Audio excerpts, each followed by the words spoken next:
Hello, everyone. This is Listen and Learn. Today, we're going to learn English vocabulary for breakfast. So, if you want to improve your English, keep watching. Salad,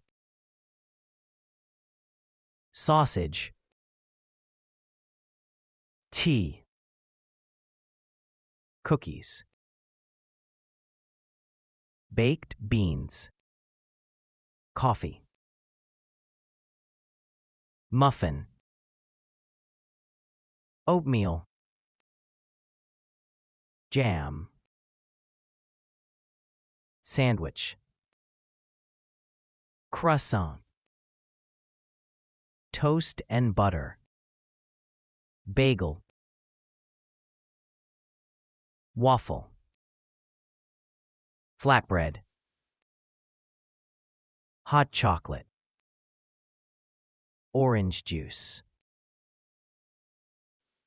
pancakes, cereal, baguettes,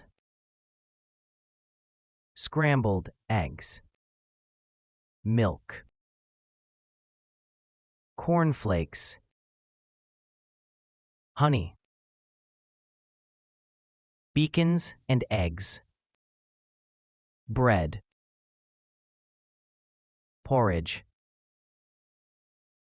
dumplings, cream puff, black pudding.